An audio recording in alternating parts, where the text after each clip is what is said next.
It's something I always wanted to do when I was a kid, but didn't really know what it was. You know, I would sit there with my dad watching all these fantastic movies, you know, the old school stars, you know, like Paul Newman, Steve McQueen, Robert Mitchum, Burt Lancaster, all these heroes. And I always thought, I want to do that, but I don't know what it is. So as soon as I found out what it was that they were doing, I decided to give it a try and found out I really loved it.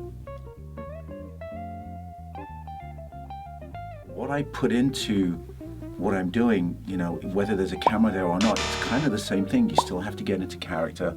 There's still an awful lot of imagination. The conversations you're having with people, you have to imagine all of this going on around you. And I tend to be very physical when I'm doing my voice work. You know, I really let my imagination go. And if I'm doing a fight stuff, I'll get into a position and imagine I'm in the fight. But ultimately, as an actor, I don't really find too much difference, apart from, like I said, the fact because I'm not on camera, I don't have to worry about how I look. Often when I show up for sessions to do voiceovers, especially for video games, I've not seen the script beforehand. It makes everything much more spontaneous. A lot of the time, if you have the sides and you work on them too much, things become very stale, especially when you're doing things like the kind of thing that we do here.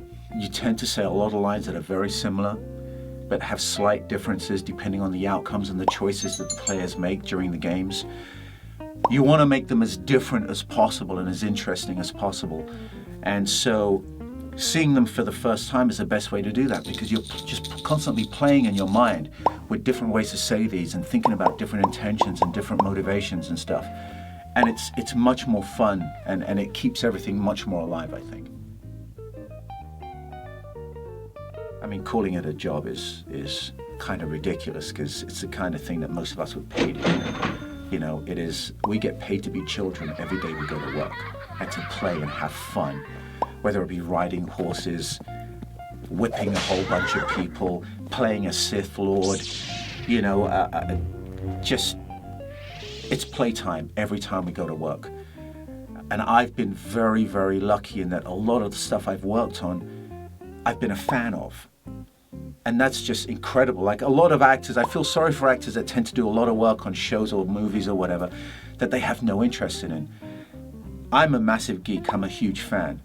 And I love pretty much everything that I do, especially like when you work on TV shows or video games, and we're all enjoying this thing together, and that's incredibly fulfilling.